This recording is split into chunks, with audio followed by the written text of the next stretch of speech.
Was war das teuerste Unnötige, was du dir jemals gekauft hast? Warum schreiben eigentlich alle im Chat Sparky? Was ist Sparky? Wir hatten Challenge mit einem Level 1 Account in Clash of Clans und ich wollte nicht warten und ich wollte den Sparky ziehen. Das ist so die beste Level 1 Karte, die man haben kann. Mhm. Und im Schnitt kostet sie 60 Euro, bis du sie kriegst. Aber ich hatte einfach Pech und habe immer weiter ausgegeben, bis ich ihn nach 850 Euro bekommen habe. Ey, hört auf, eure Gesichter zuzuhalten. Das war trotzdem ein super Video.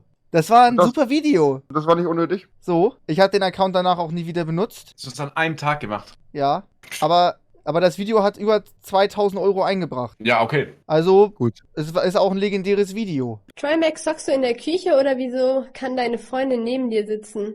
Den habe ich nicht verstanden, den Witz. Wieso? Da haben immer Witze gemacht, dass Frauen nur in der Küche Ach so. sich aufhalten. Oh, Fies, ne? ja. Ja, Max kocht sogar vielleicht besser als ich, das stimmt. ne? Ja.